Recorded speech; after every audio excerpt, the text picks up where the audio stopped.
We're starting our Native American Voice unit, and the first writer that we're going to be looking at is Ignacio Broker. And she was born February 14th, 1919 on White Earth Indian Reservation in northwestern Minnesota. She attended Wahpeton Indian School in North Dakota, which is an Indian boarding school. Then she moved to Minneapolis, Minnesota in 1941. She worked at a defense plant during World War I and wrote about the racial discrimination the Ojibwe community in Minneapolis faced. She married a veteran and had 2 children, but her husband died in the Korean War. So the text that we're going to be reading extracts from is called Night Flying Woman, and she published it in 1983. It's her only novel. She was motivated to write it because her children were asking questions about the Ojibwe. In the book, she stresses the importance of the oral tradition and passing down stories to keep the past alive. It is a nonfiction piece, so it's all true. The novel begins with an introduction and then focuses on the experiences of her great-great-grandmother, and I can't pronounce her name, but her nickname is Una, who lived from the 1860s to the 1940s. So that's who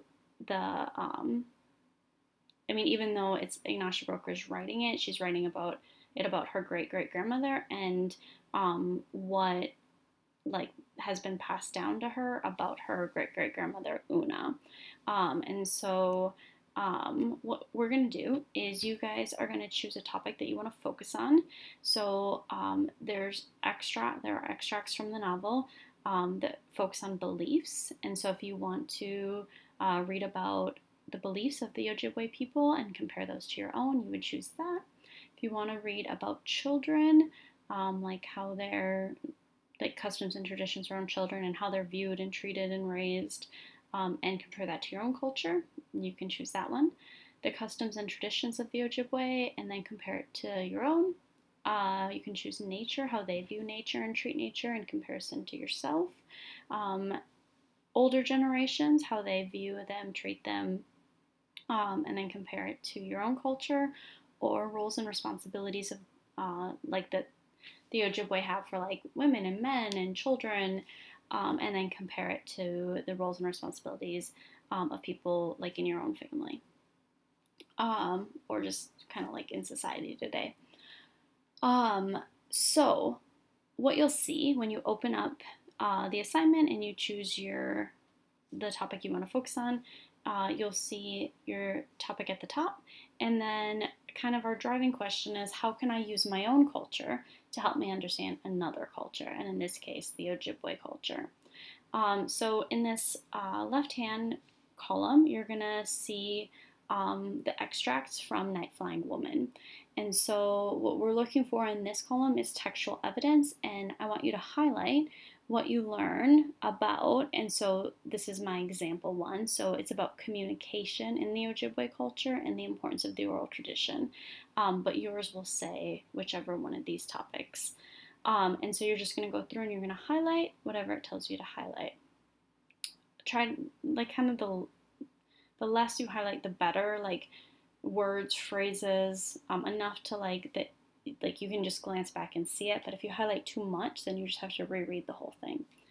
Then in this column, you're gonna let me just show you mine. So here's my example.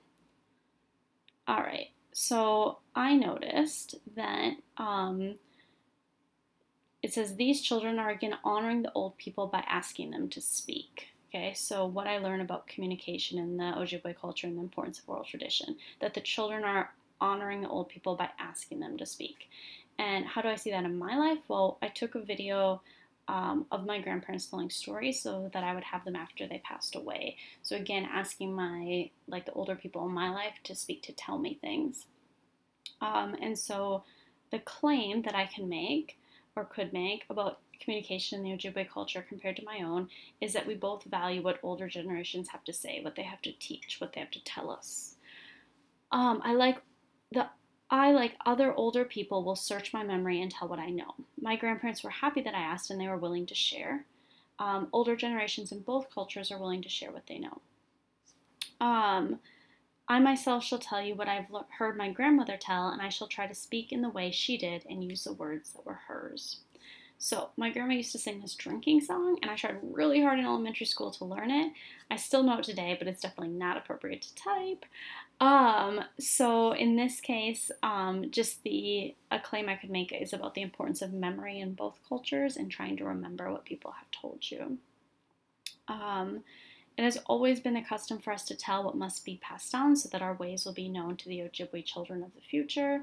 And I just said the oral tradition is more of a necessity in the Ojibwe culture and core to who they are than it is in my own culture. Many times I was a young girl, I was fortunate to hear my grandmother tell of the lives and deeds of our grandfathers, grandmothers, and other people of our clan. I listened to these stories, but I really did not know their worth. In my 20s, it became really important to me to really listen to my grandparents' stories. I remember my grandma telling about her grandpa from Norway who told his mom he was going to look at ships when he was 17. He got on one to the United States and never went back. So in both cultures, the value of the older generation's stories was not recognized until adulthood, in this case, and in my own. The Ojibwe tales teach a philosophy for living. I think the stories that I was often told by my grandparents taught us to be hardworking, and even though times, not good, can be financially hard, we can make it through. And in both cultures, stories are used to teach lessons. However, this is more purposely done in Ojibwe culture than in my culture. This they taught to the younger members of the family so that the practice continued from one generation to the next. They're referring to like medicine, like herbs. And this reminds me of the home remedy that was passed down from one generation to the next on my mom's side. They use flaxseed poultice to treat wounds. Both cultures passed down their knowledge on how to treat illness and injuries. However, this was more important in Ojibwe culture than in my own. I noticed that the person who was the oldest was the storyteller. And so I just jotted or highlighted that.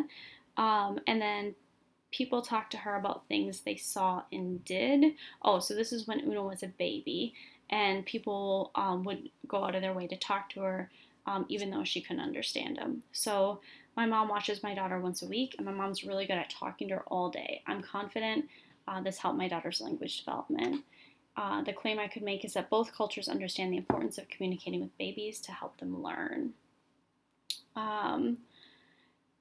For they who are wise must speak first. Always the first word spoken should be from the older people. So in my life, there are no set expectations or rules in my family in regards to who speaks first. The Ojibwe culture uses unspoken communication rules to honor the older generations more than my culture does. Because Awasasi was very old, it was she who told the legends and the history of the people of the children. This is like here. In my family, it was my grandparents who told the history of our family to us grandchildren. It actually wasn't my great-grandmas when they were still alive or my parents. So a claim I could make is that the Ojibwe culture empowers the older generations because of the knowledge they have to share more than my culture. But I wish to tell you of many things, and these I wish you to tell my grandchildren, whom I have never seen. For you I leave this task. I wasn't ever told to remember anything or to pass anything down to my children, so a claim that I could make is to the Ojibwe, passing down information is a duty, but there is not that responsibility in my culture. I noticed that it says, because they are wise and have known Grandmother Earth longer, we hear their words and remember them. So just kind of like about respect.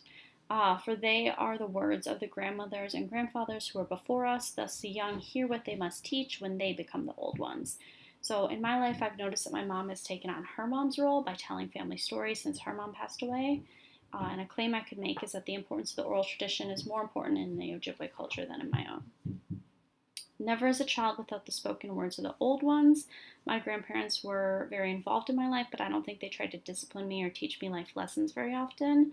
So a claim I could make is that children in the Ojibwe culture have more exposure to the words of the older generations. Finally, this is what must not be lost, and this is what you must tell my grandchildren. In my life, I haven't ever been told not to lose any information or to ensure anything is passed down. So a claim I could make is that the oral tradition is essential to the Ojibwe culture. There's more of a desperation, unlike in my culture. Just make sure that you guys pick one of these and that you read the extracts in the left and highlight what it tells you to highlight. And then you don't have to do it for every single thing you highlight, but you know, for several, how do you see that in your life? Either how it's the same or different, or what it reminds you of. And then finally, like, what claim could you make, like comparing your two cultures?